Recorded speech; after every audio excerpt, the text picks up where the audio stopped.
The moment many had long feared, and others privately anticipated, has finally arrived in spectacular and devastating fashion.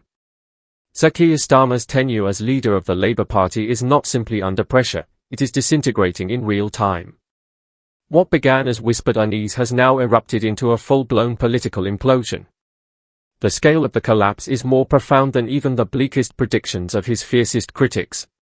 Labour is in open revolt. The very individuals who once propelled Starmer to power, those who crafted his rise, shielded him from scrutiny, silenced internal opposition, and enforced rigid party discipline, have now turned decisively against him. His leadership is no longer embattled, it is effectively shattered. The collapse of support from within his own ranks has been both dramatic and unprecedented. Senior figures have resigned. The shadow frontbench has been decimated. Dozens of loyal MPs have abandoned him. To date, at least 43 Labour members of Parliament have formally resigned from their posts in protest, a number that continues to rise by the hour. This is not mere discontent. It is full-scale mutiny. The spark that ignited this political firestorm? A massive, $22 billion scandal involving secretive government contracts, covert financial arrangements, and widespread allegations of corruption, allegations which now appear to reach directly into Starmer's inner circle. For many within the Labour Party, the scandal was not just a misstep, it was a final betrayal. MPs who had stood by Starmer through policy disagreements and internal factional battles now say the line has been irrevocably crossed. One senior Labour figure confided, "There is no defending this. It's indefensible. He has to go." As pressure mounts, a vote of no confidence in Starmer's leadership is now in progress.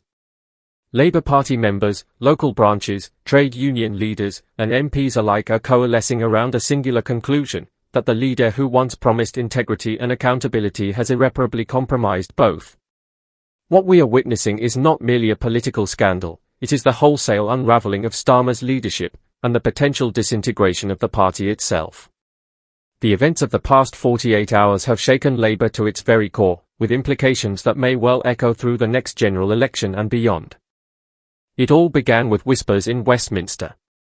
Over the weekend, rumours of financial impropriety and backroom deals began circulating among journalists and backbenchers. By Monday morning, the first signs of a breakdown became visible.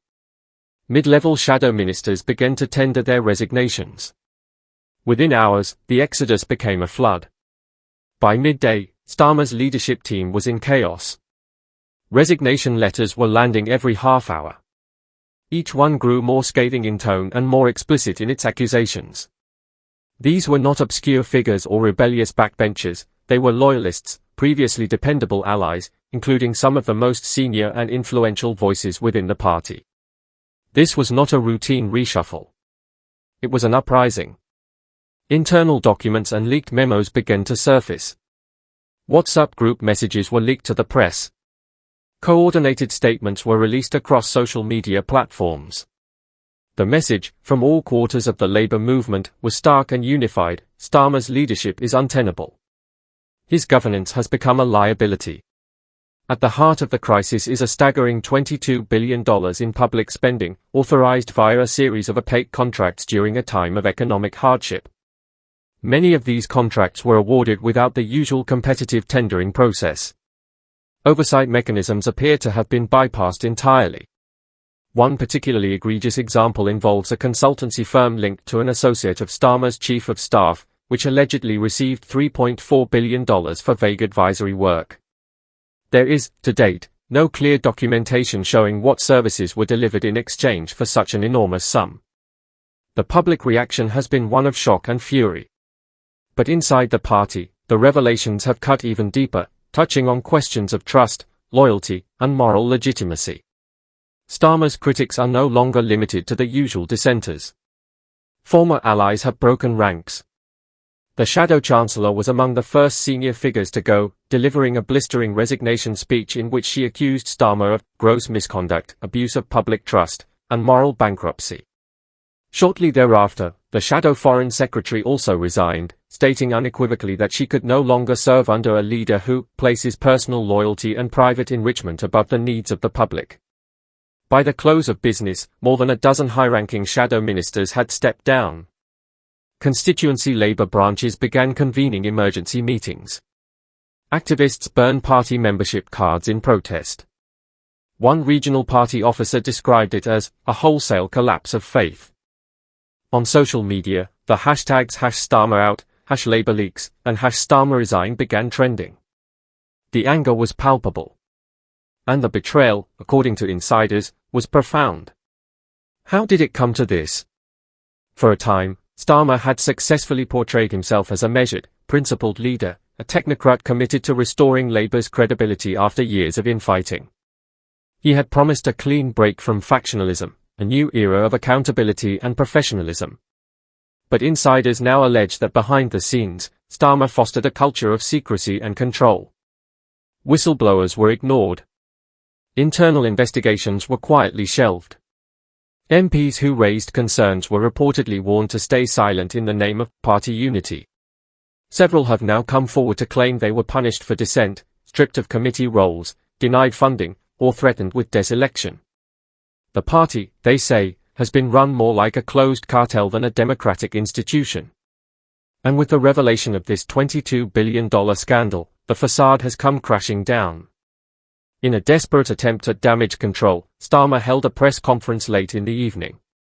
He denied personal wrongdoing, claimed he had inherited a flawed procurement system, and insisted that the contracts in question were within legal bounds.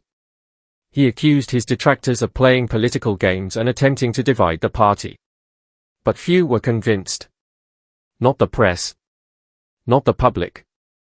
Not even his own MPs. One senior Labour MP put it bluntly, "This isn't just bad judgment. It's systemic. There is a pattern of secrecy, evasion, and unethical governance. And it cannot be allowed to continue." Within hours of the press conference, 43 Labour MPs had signed a formal letter demanding Starmer's immediate removal. Talks are now reportedly underway among senior figures, including Deputy Leader Angela Rayner, about the formation of a caretaker leadership team. The speed of the collapse has astonished Westminster insiders. Even Boris Johnson's chaotic downfall, they say, unfolded at a slower pace. The shockwaves from this crisis are far from over, and the true depth of the scandal may only just be coming to light. Did you know that over 95% of our viewers aren't subscribed to the channel? We totally get it, life gets busy, and sometimes it's easy to forget. But here's the thing, subscribing is completely free, and it really helps us keep creating the content you enjoy. So, why not hit that subscribe button and join our community? It only takes a second, but it makes a world of difference to us. Thank you for your support.